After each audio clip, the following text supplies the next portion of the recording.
Hello, YouTube. It's your friendly neighborhood PKM Sykes YouTuber. Just here to talk about episode 3, the Hoenn region, or as one of the episodes of MNG TV with his fiance right now, Jubilee Blaze, the Hoenn region. And Sinnoh today, I'm going to smash those two regions due to the fact I have a crunch this week. Uh, Everything worked out as well for me this episode because a lot to talk about, and tomorrow as well. Also, I'm also opening V and seeing if we can get any great polls from that at the end of this episode. But before we even dive into deep in the episode, everything aside, I don't want to start a political riot on this channel or on this video. I just want to say congratulations to President Biden and Vice President Kamala Harris on winning the election and also becoming the 46th president and the first woman vice president. Congratulations. But all that set aside, I am going to talk about Gen 3 Hoenn and Gen 4, the Sinnoh region, and how it affected me. So, as I said in the other episodes, Gen 3 was a little tricky for me due to the fact that money was tight in my family. I didn't have the resources to go out and buy the games to celebrate or even play them. I knew about them, I saw the trailers, but like I said in the other that was still very hard. I tried my best to collect them, and I feel like I missed a lot of the TCG and the as well that came out during this gen to see what was going on. And I absolutely love Gen 3. Gen 3 is pretty cool, and you hear a lot of people on the YouTubers like a perfect example. MNGTV. He is he on sorry, yeah, Hoenn baby that he grew up with it. He never played the other games until later in his life.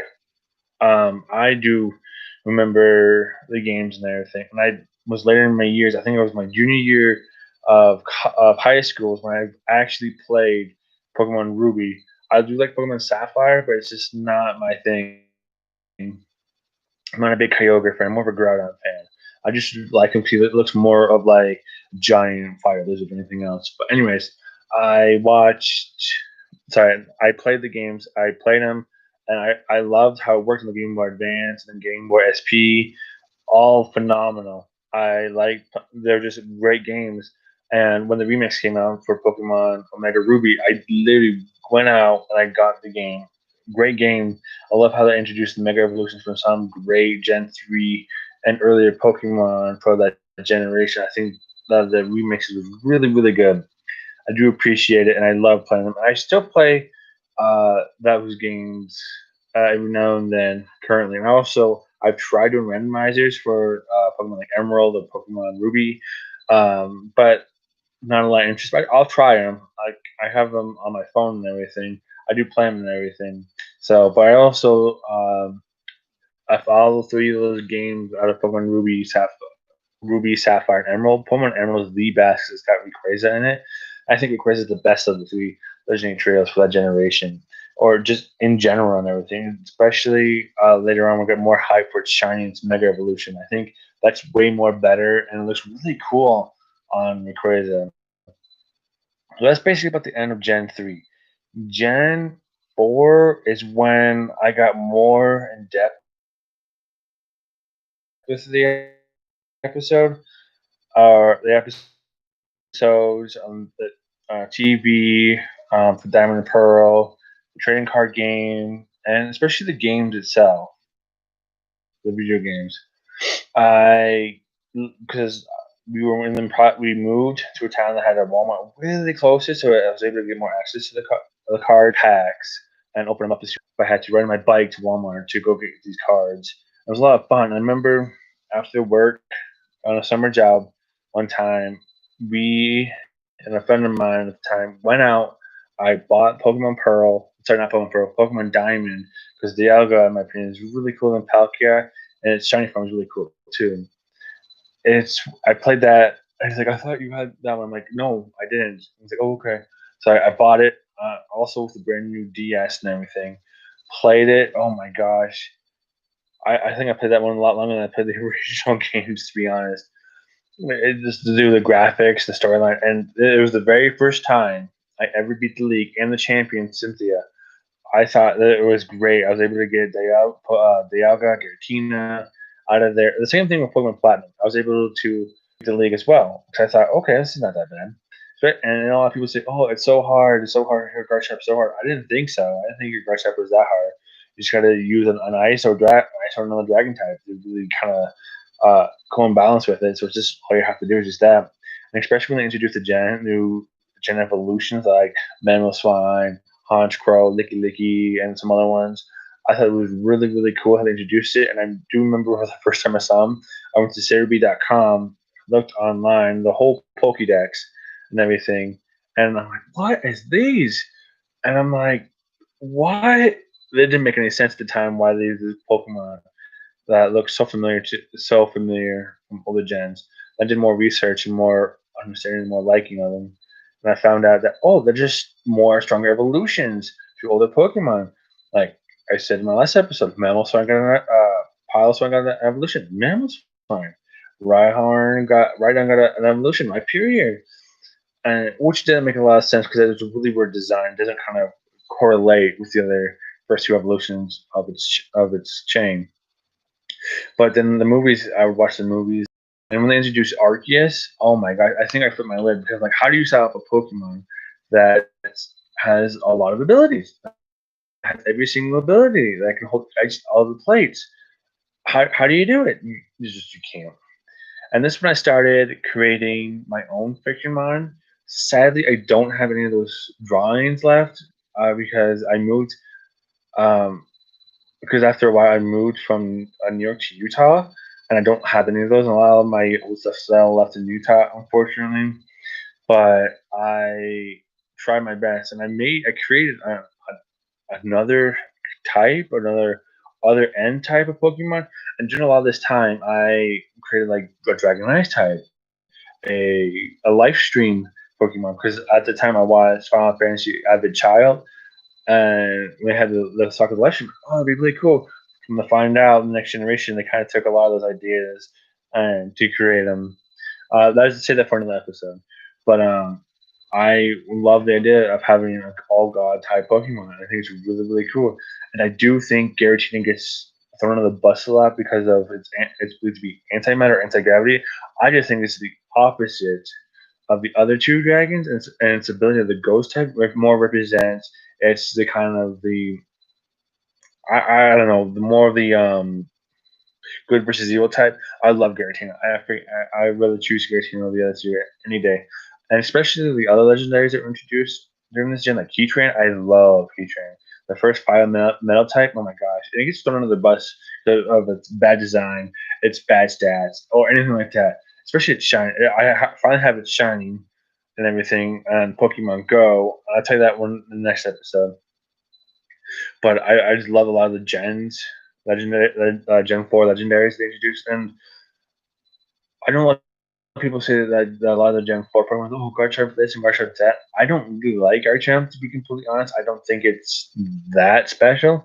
I prefer more like Inferno or Monferno or Chimchar, that line, because it introduced a monkey type, and the origin behind it is why I kind of grasped more towards it, due to the fact that it's based on Son Goku, also known the character for Dragon Ball Z character Goku, and the same origin story. That's why I think I kind of grasp more towards it than anything else, and why I like it way much better. Yes, Empoleon and Torterra are pretty cool, but they're just not there for me.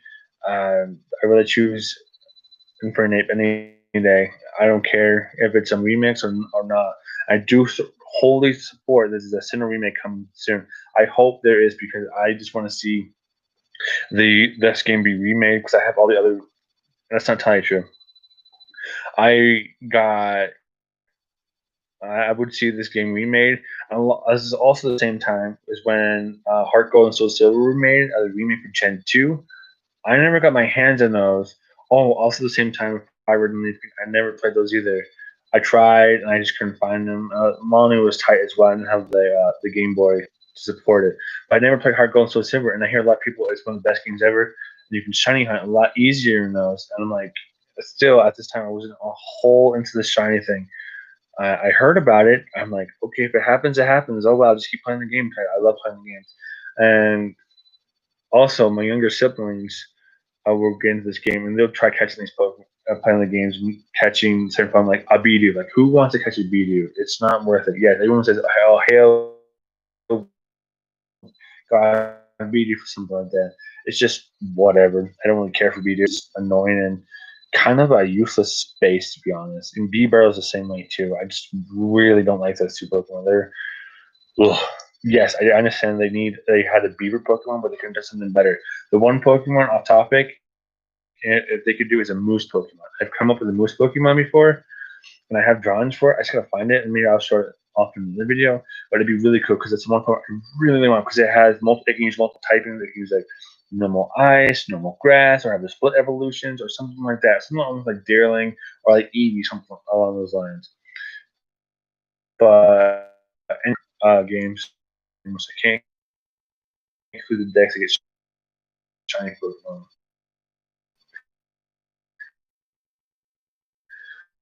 It'd be really, really, really worth it. So here we go. So how's everybody's day going so far? For me, it's going good. Before I continue, I do have an announcement.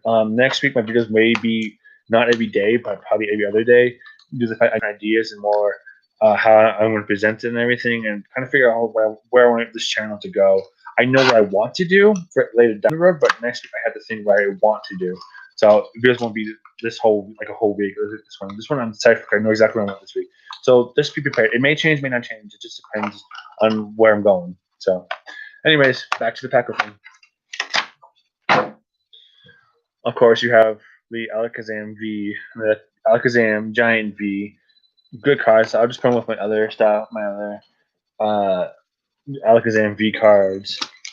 And one thing I regret doing yesterday, I didn't show the code card for yesterday's Alakazam V box. But here is this one, the Alakazam one. If I find the element, I'll show it to you.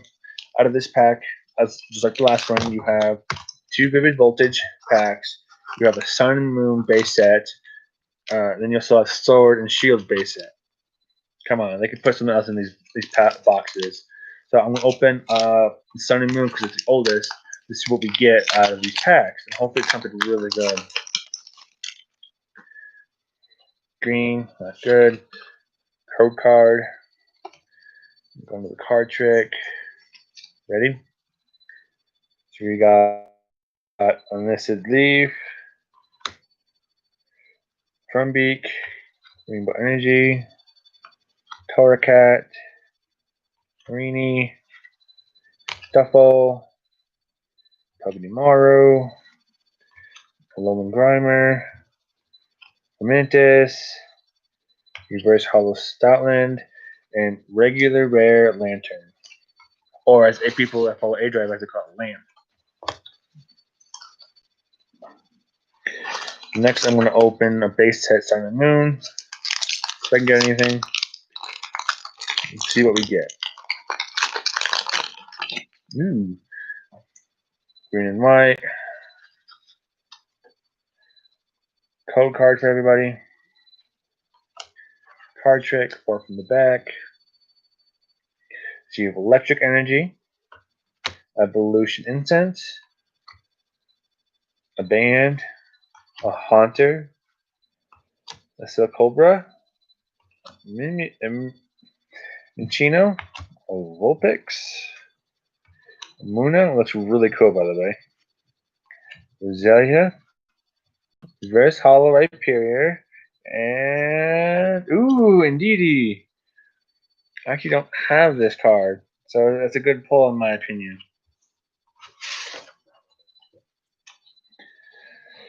Next, I'll be opening the Vivid Voltage packs. So we'll open up the Chunkachu pack that everyone likes to call Chunkachu. I think when they made G-Max Pikachu, I think they paid homage to the Chunkachu when the very first episodes came out. So I think that's why it got that idea from it. Green. Code card. 4 from the back. And we have a Psychic Energy, a Swallow, a League Staff, a Charmeleon, Riolu, a Sandile, a Whalmer, oops, reverse, and I got one really good card, and I was telling playing V. A Vivid Voltage.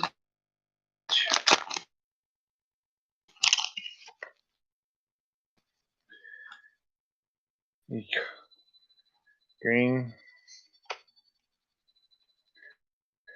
Code card for everybody. 4 from the back.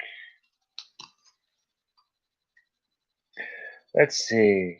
We got a Metal Energy. Kakuna. A Moo Moo Milk Cheese. A Sableye. A Duskull. A Voltorb. A Weedle. Drillbur. Open packs. So I can open stuff like this because there's a couple sets coming up, like Battling Fist and Shiny Fates are coming up. I do want to purchase those and open for you guys to see if I can get any shiny cards, any new VMAX cards, or anything along those lines. Please subscribe and like to my channel. Like my Twitter channel, PKM site, and trying to help out so I can help out you guys because there's an algorithm out there. I was just told the other day. There's an algorithm out there that I need to focus on. I don't know what the algorithm is at the moment. As I start to go into this, I see more and more of this algorithm growing. So if you can leave me a comment or something along those lines, what this algorithm is, so I know exactly how I can please you guys and keep you guys entertained. But anyways,